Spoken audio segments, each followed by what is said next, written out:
কুম্ভ রাশি, কুম্ভ লগ্ন, অ্যাকোয়ারিয়াস সাইনের জাতক জাতিকাদের 2025 কেমন যাবে সেই নিয়ে আজকের এই ভিডিওতে বিস্তারিত আলোচনা আমরা করব। নমস্কার, সকলকে স্বাগত জানিয়ে আমাদের চ্যানেলে। আপনার দিনটি শুভ হোক এই প্রার্থনা করে আজকের এই ভিডিওটি শুরু করছি। এই ভিডিওটি গুরুত্বপূর্ণ হবে কারণ এই বছর কিন্তু রাহু রাশি পরিবর্তন করে আপনাদের রাশিতেই বসতে চলেছে।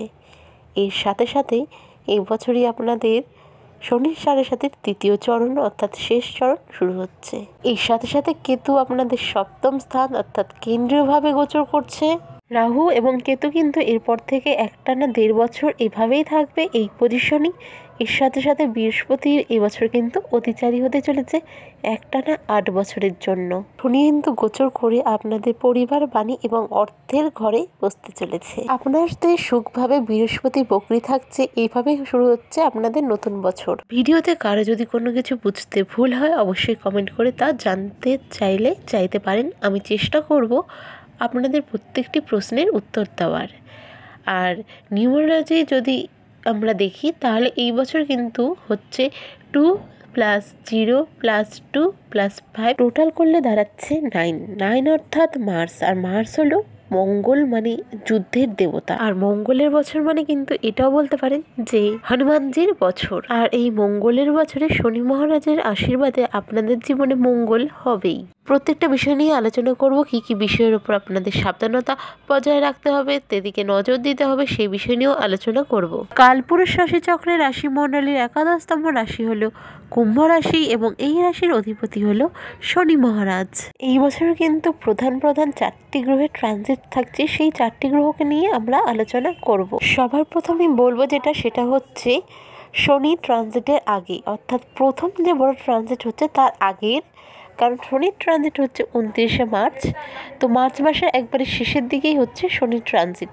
তো তার আগে জানুয়ারি, ফেব্রুয়ারি, মার্চ, প্রথম 3 মাস আপনাদের কেমন যাবে দেখে নেওয়া যাক। জানুয়ারি, ফেব্রুয়ারি, মার্চ এই 3টে মাস আপনাদের মোটামুটি সেরকম কাটবে যেরকমটা আপনাদের ডিসেম্বর মাসটা কেটেছে। বিগত কিছু বছর ধরে বলা যেতে পারে প্রথম এবং দ্বিতীয় চরণের সময় কিন্তু আপনাদের পরিবার, বাণী আর অর্থের ভাব যে ঘরটিতে, সেই ঘরটি কিন্তু প্রভাবিত হয়েছিল বেশভাবেই। এই সময় হয়তো অনেকেই ফ্যামিলির সাথে খুব একটা ভালো সম্পর্ক রাখতে পারেননি, আপনারা ফ্যামিলির সাপোর্ট পাননি যেইভাবে চেয়েছিলেন। আর সাথে সাথে অনেক কারণে হয়তো ছোটোখাটো কারণে ফ্যামিলির সাথে প্রবলেম শুরু হয়ে গেছিলো। নিজেদের কথার কারণে হয়তো কাছের মানুষের সাথে সম্পর্ক খারাপ বা কোনো একটা হওয়া কাজ না হওয়া এগুলোও হয়েছে। অনেকেরই ব্যাংক ব্যালেন্সে ঘাটতি হয়েছে বা ইনকামের ক্ষেত্রে প্রচুর প্রবলেম হয়েছে। কারো ক্ষেত্রে পরিবার বলতে শ্বশুরবাড়ির সাথে সম্পর্ক খারাপ হয়েছে, জাতক জাতিকা উভয়ের ক্ষেত্রেই বলছি। এর সাথে সাথে শরীরে ছোটোখাটো অনেক চোট আঘাত পেয়েছেন। মানসিক একটা খুব খারাপ সময় গেছে। পরিবারের তরফ থেকে নানান ধরনের মানসিক চাপ পেয়েছেন। আপনি যেটা করছেন সেটা বোঝাতে পারেননি, উল্টে আপনার ভালো করার চেষ্টাও খারাপ লেগেছে হয়তো কারো কাছে পরিবারে। তবে এই কয়েক বছরে যারা জ্যোতিষশাস্ত্র বা জ্যোতিষশাস্ত্রের নানান ধরন, যেমন নিউমারোলজি, অকাল্ট, তন্ত্রবিদ্যা, এরকম ধরনের নানান ধরনের জ্যোতিষশাস্ত্র নিয়ে যারা পড়াশোনা করেছেন আশা করি তারা সাফল্য অর্জন করেছেন। যারা বিদেশে গিয়ে জব করছেন তারাও হয়তো সাফল্য অর্জন করেছেন। যারা বিদেশি ভাষা রিসার্চ পিএইচডি করছেন তাদের জন্য সময়টা কিন্তু আশা করি ভালো গেছে। অবশ্যই কমেন্টে জানাবেন যদি এমন কেউ ভিডিওটি দেখে থাকেন। বিগত কয়েক বছরে পার্টনারশিপ বিজনেসে লস হয়েছে হয়তো অনেক কুম্ভ রাশির জাতক জাতিকাদের। আইনি জটিলতাও ফেসেছিলেন এই বিগত বছরগুলিতে। বিয়ে করবেন ভেবেও করা হচ্ছে না, বিয়েতে দেরি হচ্ছে, ঠিক হয়ে যাওয়া বিয়ের ক্ষেত্রেও দেরি হচ্ছে। আর যারা বিবাহিত দম্পতি ছিলেন কারো ক্ষেত্রে অশান্তি এতটাই হয়েছে যে সেপারেট থাকতেও বাধ্য হয়েছেন। এবার দ্বিতীয় চরণের একদম অন্তিম লগ্নে এসে কিন্তু আস্তে আস্তে আপনারা বুঝতে পারবেন সেসব যে প্রবলেমেটিক সিচুয়েশনগুলো ছিল আস্তে আস্তে বের হতে পারছেন। কোনোভাবে হয়তো পয়সা ধরে রাখতে পারছিলেন না, আস্তে আস্তে আপনি সেভিংস করতে পারবেন। আর যদি সেভিংস করতে না পারেন দেখবেন আপনার যে লোন ধার দেনা বা আপনার যেসব জায়গায় ঋণ হয়ে গেছিলো বা নানান কারণে যেসব জায়গায় ক্ষতিগ্রস্ত হয়েছিল, এখন যদি সেভিংস করতে না পারেন সেসব জায়গাগুলোকেও রিকভারি করতে পারছেন। তবে কী কী বিষয় সাবধানতা এই সময় আপনি মেনটেন করবেন? অবশ্যই পরিবারের বিষয় করবেন, কারণ শেষের 3 মাস ডিসেম্বর যেমন গেছে ওরকমই যাবে বলার সাথে সাথে বলছি এখনও কিন্তু দ্বিতীয় চরণেই থাকছে এবং শনি মহারাজ কিন্তু 29শে মার্চের আগে কোনো রকম ট্রানজিট করছে না। তো সেই ক্ষেত্রে পরিবারের দিকে একটু নজর দিয়ে রাখতে হবে, তাদের সঙ্গে সুসম্পর্ক বজায় রাখার চেষ্টা করতে হবে। এর সাথে সাথে মা এবং বাবার হেলথের দিকেও নজর রাখতে হবে। বাণীর ক্ষেত্রে খুব সাবধানে, মাথা গরম করবেন না, ভেবেচিন্তে কথা বলবেন, উল্টোপাল্টা কথা বলবেন না। আর টাকা পয়সা খরচ হওয়ার সম্ভাবনা এই সময় অল্প থাকছে, তো একটু বুঝে খরচা এই সময় করবেন। রোগ, ঋণ, শত্রুভাব থেকে এই সময় মুক্তি পাবেন। মাত্রই বললাম যে এই সময় আপনারা সেভিংস করতে পারবেন। আর যাদের মনে হবে যে সেভিংস হচ্ছে না, ভালো করে দেখবেন যে লোন, ধার এসবের দিকে আপনাদের যে সেভিংসের অ্যামাউন্টটা সেটা চলে যাচ্ছে, অর্থাৎ এসব দিক থেকে আপনি মুক্তি পাচ্ছেন। স্বামী স্ত্রী একে অপরের স্বাস্থ্যের দিকে এই সময় একটু নজর দেবেন। এই সময় নতুন কোনো কর্মসংস্থান আপনাদের হতে পারে। এই 3 মাস আপনারা কি কি রেমেডি করবেন? সবার প্রথমে যেটা করবেন, 3টে মাসের মধ্যে প্রত্যেকটি মাসের যে কোনো একটি শনিবার করে আপনারা শনি মন্দিরে গিয়ে নিজের ছায়া দান করবেন। শনিবার করে বেগুন, সরষার তেল, কাঁচি বা লোহা জাতীয় জিনিস এসব কিনবেন না। শনিবার করে বেগুন আর সরষার তেল খাওয়ার থেকে বিরত থাকবেন। যেহেতু মঙ্গলের বছর, সেই জন্য প্রত্যেক মঙ্গলবার চেষ্টা করবেন হনুমান মন্দির ভিজিট করার বা প্রত্যেক দিন হনুমান চালিসা পাঠ করার। এবার বলবো পরের 3 মাস এপ্রিল, মে, জুন নিয়ে। 29শে মার্চ শনি মহারাজ রাশি পরিবর্তন করছে, কুম্ভ রাশি থেকে মীন রাশিতে যাচ্ছে। এর সাথে সাথে আপনাদের চার্ট অনুযায়ী আপনাদের কি রাহুর সাথে যুক্ত হয়ে আপনাদের পরিবার, বাণী এবং অর্থের ঘরে বিরাজ করবেন। আর এর সাথে সাথে আপনাদের তৃতীয় চরণে শুরু হবে। এখান থেকে শনির তৃতীয় দৃষ্টি থাকবে আপনাদের 4th হাউসে, পূর্ণ দৃষ্টি থাকবে আপনাদের 8th হাউসে, আর অন্তিম দৃষ্টি থাকছে আপনাদের লাভের ঘরে। এরপর 13ই জুলাই 2025 শনি মহারাজ বক্রী হবেন এবং থাকবেন 28শে নভেম্বর 2025 পর্যন্ত 138 দিন টানা। শনি মহারাজ যখন রাশি পরিবর্তন করছেন, তিনি তখন বৃহস্পতির নক্ষত্র পূর্ব ভাদ্রপদ নক্ষত্রে গোচর করছেন এবং 28শে এপ্রিল তিনি নিজের নক্ষত্রে গোচর করবেন উত্তর ভাদ্রপদ নক্ষত্রে। আবার 2রা অক্টোবর নক্ষত্র পরিবর্তন করে আবার বৃহস্পতির নক্ষত্রে তিনি গোচর করবেন। অর্থাৎ এই বছর কিন্তু তিনি উত্তর ভাদ্রপদ আর পূর্ব ভাদ্রপদ নক্ষত্রেই গোচর করবেন। তো শনি মহারাজ কিন্তু সেভাবে নক্ষত্রগত গোচর এবছর করছেন না, তিনি কিন্তু আমাদের স্ট্যাবিলিটি দেওয়ার একটা চেষ্টা করছেন, কিন্তু তারই বিপরীত করবেন বৃহস্পতি। তিনি কিন্তু আমাদের স্ট্যাবিলিটি নিতে দেবেন না।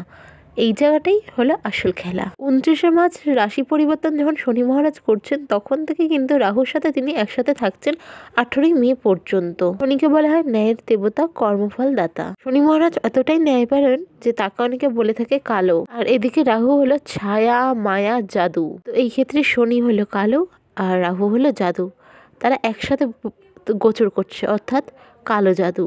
তো 29শে মার্চ থেকে আমাদের কিন্তু 18ই মে পর্যন্ত একটু সাবধানতা বজায় রাখতে হবে সব দিকে।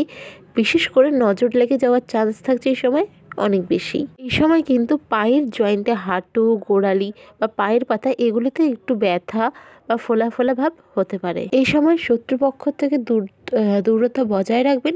তার যতই মিষ্টিভাষী হোক, তারা কিন্তু আপনার খারাপ করার চেষ্টা করতে পারে।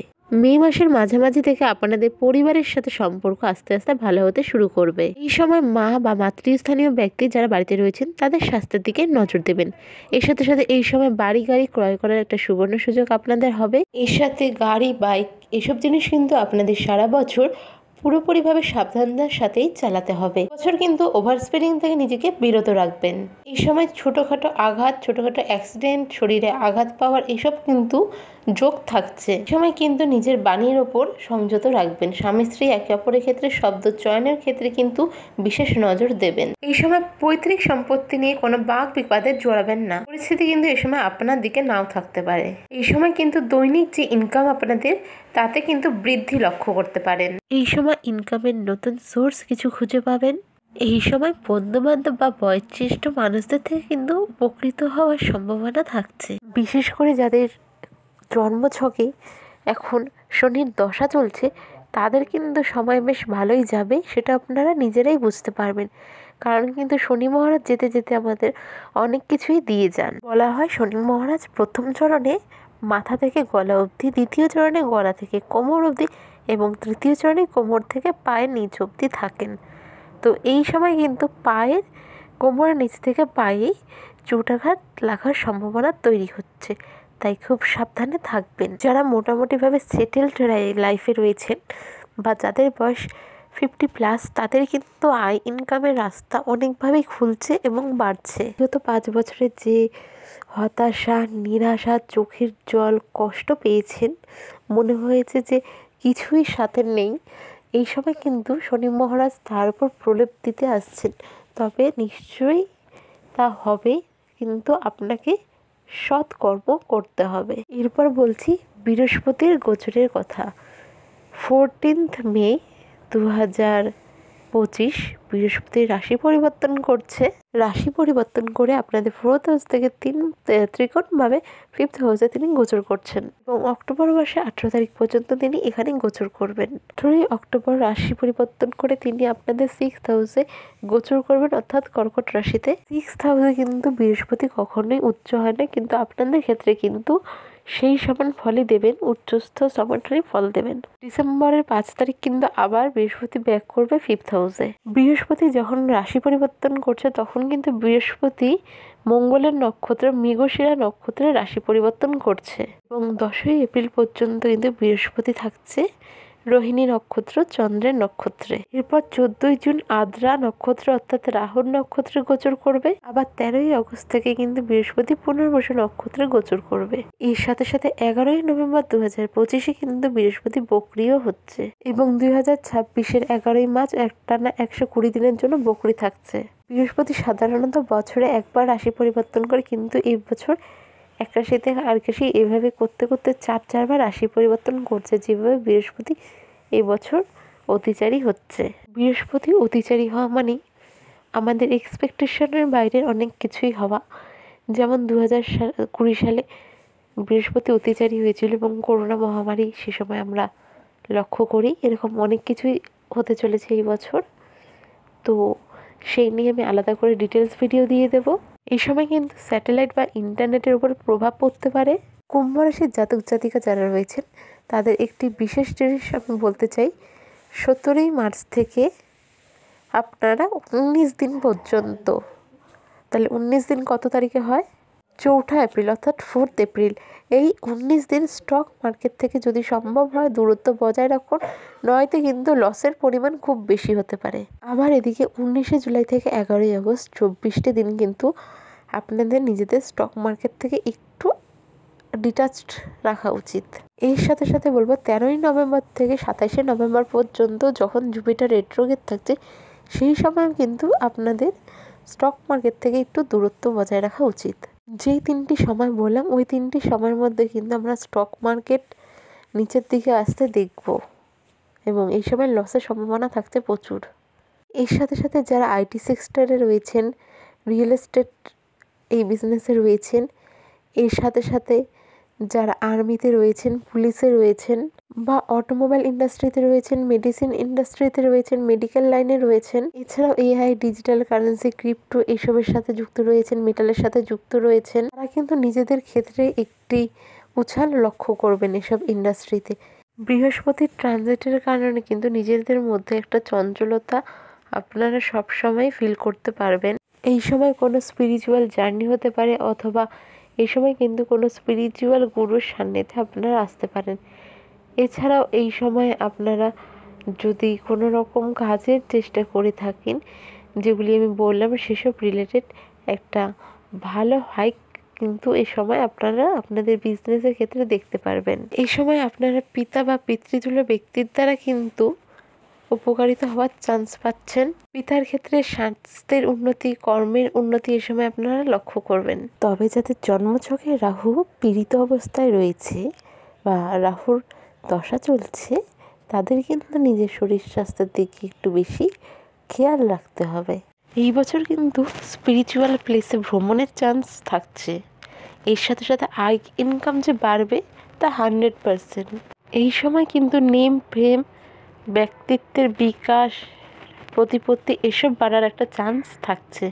বছরের সেকেন্ড হাফ থেকে কিন্তু স্বামী স্ত্রী একে অপরের সাথে সম্পর্ক ঠিক হবে, তাদের স্বাস্থ্যের উন্নতি ঘটবে এবং বেকার যুবক যুবতী যারা রয়েছেন তারা কিন্তু আবার নতুন কর্মসংস্থানের একটা চান্স পাচ্ছেন। যারা বিজনেস বা নানা কারণে লোনের চেষ্টা করছিলেন বছরের সেকেন্ড হাফে অতি সহজেই তা পেয়ে যেতে পারেন। এই সময় কিন্তু বাইরের খাবারের প্রতি বেশি আসক্ত হলে চলবে না। পেটের সমস্যা, বদহজম, আরও নানান ধরনের পেটজনিত সমস্যা কিন্তু দেখা দিতে পারে। গ্যাসের সমস্যা হতে পারে। যারা ল্যাব ম্যারেজ করতে চাইছিলেন তাদের জন্য সময়টা ভালো। অক্টোবর এবং নভেম্বর মাসে কিন্তু পুনরায় আপনাদের প্রমোশন, স্যালারি হাইক এগুলো হতে পারে। ক্যারিয়ারের গ্রোথ কিন্তু এই সময় আবার দেখাচ্ছে। বর্তমানে রাহু রয়েছে মীন রাশিতে। 18ই মে 2025 রাহু কিন্তু রাশি পরিবর্তন করে চলে আসবে কুম্ভ রাশিতে এবং আপনাদের দ্বিতীয় ঘর অর্থাৎ লগ্নেই এই সময় গোচর করবে এবং কেতুও কিন্তু রাশি পরিবর্তন করে চলে যাবে আপনাদের সপ্তম ঘরে অর্থাৎ কেন্দ্রীয় স্থানে এবং এখানে থাকবে 1.5 বছর। রাহু ঠিক নিজের ঘরে থাকবে আগামী 1.5 বছর। রাহু যখন গোচর করছে তখন কিন্তু বৃহস্পতি নক্ষত্র পূর্ব ভাদ্রপদ নক্ষত্রে গোচর করছে। এরপর নভেম্বর মাসে সে আবার নক্ষত্রের পরিবর্তন করে নিজের নক্ষত্র শতবিশা নক্ষত্রে গোচর করবে এবং জুলাই মাসের পর থেকে কেতু ফাল্গুনী নক্ষত্রে গোচর করতে থাকবে। এই বছর রাহু এবং কেতুর যে গোচর হবে তা কিন্তু আপনাদের যে বাৎসরিক রাশিফল তার উপর কিন্তু অনেকটাই এফেক্ট ফেলতে চলেছে। রাশিতে রাহুর গোচর মানে 18 মের পর থেকে কিন্তু উল্টোপাল্টা কিছু ভ্রম আপনাদের মস্তিষ্কে বাসা বাঁধতে পারে। এই সময় কিন্তু নেশায় আসক্ত হওয়ার একটি চান্স থাকছে। যে কোনো কিছু করার ক্ষেত্রে একটু দোটানায় ভুগতে পারেন যে করব কি না, করব না, হবে কি না হবে না, এটা না সেটা, এসব জিনিস কিন্তু এই সময় হতে পারে। কেউ আপনাকে প্রতারিত করার ভাবনা চিন্তা রাখতে পারে, তো তাই খুব সাবধানে প্রত্যেকটা কাজ বুঝে শুনে করবেন। এই সময় কিন্তু রাহু আপনাকে ইললিগাল জিনিসের প্রতি আকৃষ্ট করতে পারে, লাইফে শর্টকাটের প্রতি আকৃষ্ট করতে পারে। এই সময় কিন্তু চোখের সমস্যা দেখা দিতে পারে, ত্বকের সমস্যাও দেখা দিতে পারে। এর সাথে সাথে একই মঙ্গলের বছর, তার সাথে সাথে এই সময় দাঁতের সমস্যাও বাড়তে পারে। এই সময় মাথা ব্যথা, মাথার যন্ত্রণা এসব বাড়তে পারে। দাম্পত্য সম্পর্কেও অশান্তির কারণ হতে পারে এই রাহু। অনেক কুম্ভ রাশির জাতক জাতিকারাই এই সময় বিজনেস ছেড়ে চাকরির প্রতি নিজেকে মনোনিবেশ করাতে পারেন। এই সময় কিন্তু আইনি জটিলতার সাথে আপনার আরেকবার সাক্ষাৎকার হতে পারে। ধরুন যারা দীর্ঘদিন ধরে কোনো আইনি জটিলতায় ফেসেছিলেন তারা মুক্তি পেতে পারেন, আর যারা ফেসে নেই তারা কিন্তু আবার আইনি জটিলায় ফাঁসতে পারেন। এটা আপনার বার্থ চার্টের উপর নির্ভর করবে। যাদের বিয়ে হচ্ছিল না তাদের কিন্তু এই সময় বিবাহের চোখ থাকছে, কিন্তু যারা অলরেডি বিবাহিত তাদের কিন্তু এই সময় সেপারেশন দিতে পারে, কারণ কেতু আপনাদের সপ্তম ঘরে বসে থাকছে। এই সময় কিছু জিনিস আমি যাদেরকে বলছি, বিশেষত যাদের জন্মের তারিখ অর্থাৎ যাদের মূলাঙ্ক 4 বা 8 হচ্ছে তারা কিন্তু একটু বেশি কেয়ার দেবেন প্রত্যেকটা বিষয়ের ওপর। এই সময় কিন্তু আপনাদের লাভ রিলেশনের ক্ষেত্রেও একটু উথাল পাথাল দেখা দিতে পারে। ভাগ্য আপনাদের সাথে থাকছে, তবে কঠোর পরিশ্রম করতে হবে, নয়তো ভাগ্য কিন্তু সাথ দিয়েও আপনারা তার কুল কিনারা খুঁজে পাবেন না। মঙ্গলের বছরে রাহু আপনাদের রাশিতে বিরাজমান, তাহলে কিন্তু মাথা অর্থাৎ মস্তিষ্কে চোটাঘাত পাওয়ারও সম্ভাবনা থাকছে।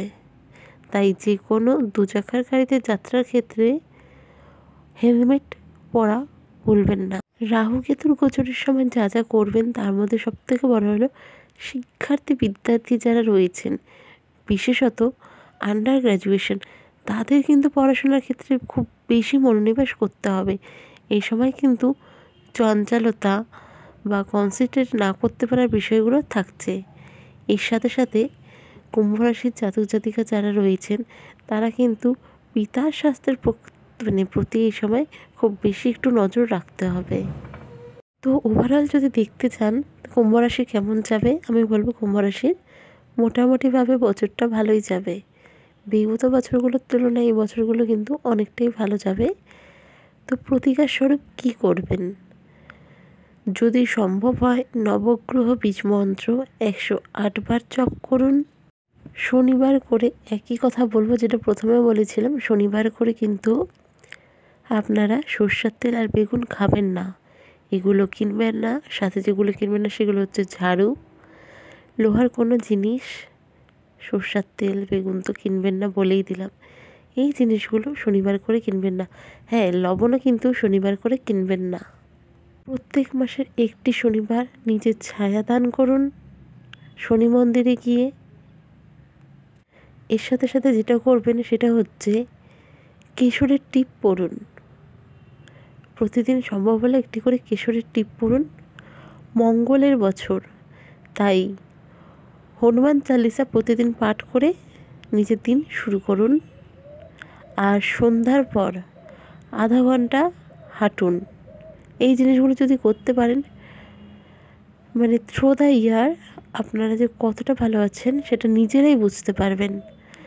এই যে প্রবলেমগুলো বলছি, দেখবেন এগুলো খুব সহজেই আপনি ওভারকাম করে যাচ্ছেন। আর এই বছর আরেকটা জিনিস যেটা আপনারা করবেন সেটা হচ্ছে নিজের শরীরের প্রতি খেয়াল রাখবেন। কিভাবে? নিজেকে ফিট রাখার চেষ্টা করুন। যোগ, ব্যায়াম, প্রাণায়াম যেটা আপনার পক্ষে সম্ভব, আপনার যদি মনে হয় যে আপনি জিম যাবেন সেটাও করতে পারেন, বা কিছুটা সময় নিয়ে খোলা জায়গায় নিজের শরীরচর্চা করবেন সেটাও করতে পারেন। তবে নিজের ফিটনেসের দিকে এই বছর খেয়াল রাখুন। এগুলো করুন, অনেক ভালো থাকবেন। কারো যদি কিছু বুঝতে অসুবিধা হয় তবে অবশ্যই কমেন্ট করে জানান, আমি চেষ্টা করব প্রত্যেকটা প্রশ্নের উত্তর দেওয়ার। এর সাথে সাথে বলবো, আমি প্রত্যেকটা ট্রানজিটের সময়ই রাশিগতভাবে প্রত্যেককে তার প্রতিকার ডিটেলস আরও দিয়ে দেবো, তাতে আপনাদের আরও সুবিধা হবে। ভিডিওটি যদি ভালো লেগে থাকে অবশ্যই লাইক করুন, সাবস্ক্রাইব করুন এবং শেয়ার করুন আরও কুম্ভ রাশির জাতক জাতিকাদের সাথে। দেখা হবে আরও একটি নতুন ভিডিওতে। রাধে রাধে, ভালো থাকবেন, সুস্থ থাকবেন।